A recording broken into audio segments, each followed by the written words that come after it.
His visit to the border coming just days after that interview. And our investigator, Liliana Soto, went to Douglas today to cut through all the politics here, hear from the people who live right there on the border. As you'll hear, even families who've been there for generations are divided on the issues. It's also important to highlight coming to the U.S. requesting asylum is part of U.S. immigration law. Just a mile away from the border is Elsie Ranch. Growing up here in the 80s, during the Reagan era, it was open borders. Richard Elsis Jr. grew up on this ranch. He says his experience with undocumented immigrants was different than how it is today. The expectation was if we saw a family or, a single person or several, it was to make them a bologna sandwich, give them a bag of chips, let them water up, and they'd be off on their way. And we'd wish them well. Undocumented immigrants meant cheap labor, he says, and in some way, he says, it helped to build what Douglas is today. There's a lot of hypocrisy by a lot of the farmers out here who, they all hired undocumented migrants through the 80s, through the 90s, and now they won't admit that, because it's not politically expedient for them to be able to admit that. Douglas is a town with a large Mexican-American population, families with strong ties to Sonora. However, not everyone thinks like Elsie. I'm all about immigration, but doing it the right way. My parents are both Mexican nationals. J.C. Flores has dual citizenship. He was born in Douglas, but raised in both Arizona and Agua Prieta, Sonora. I'm not worried about the mom with her two babies. I'll give them water. I'll give them whatever I can to help them. I feel bad for them. They're looking for a better life. But it's the people that we're not catching. He says since President Biden took office, there's been open borders, a message that Governor Ducey also gave today. We need more commitment from Washington to address these needs. There is a perception that our borders are open. But the border is not open. The U.S. actually continues expelling asylum seekers under Title 42, a policy implemented during the Trump administration. The only difference now is unaccompanied children are not being expelled.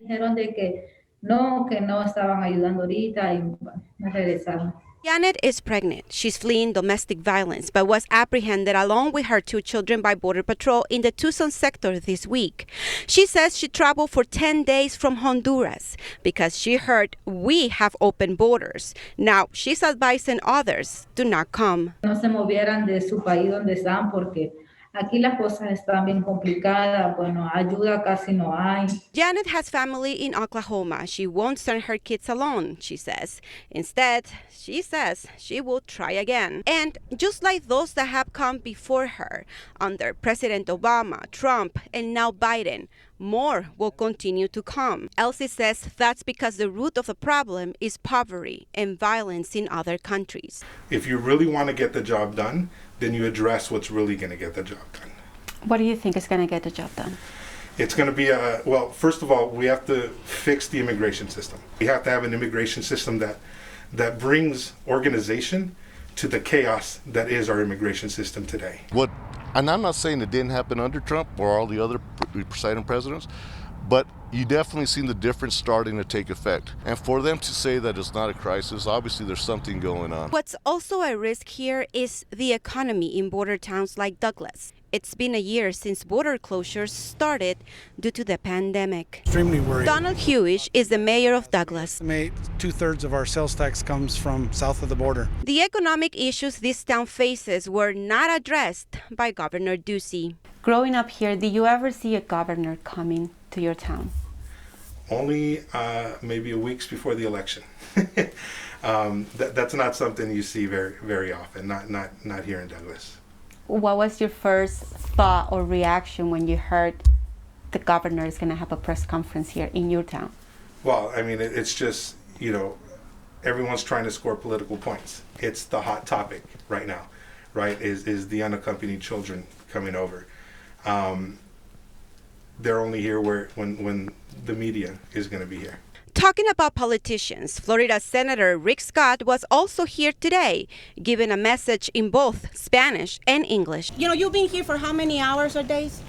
I got here yesterday. So do you think it's enough time for you to learn what really is going on here in Arizona? Oh, you try to learn as much as you can, but you always like to spend more time. We support legal immigration. We want you to come in the front way, not sneaking in the back way. That's Representative Gail Griffin addressing our current immigration issue. So are you saying that we should then change the law? Seeking asylum is lawful. The system, we have laws. We need to enforce the One of existing those laws is asylum law. One of those laws is asylum law. So what are we doing to We need to change that? protect everybody. So do we need to change the law then? They need to follow the law. Our governor invited us to tour the border with him. We are going to follow up on that invitation. In Douglas, I'm Liliana Soto, ABC 15 Arizona.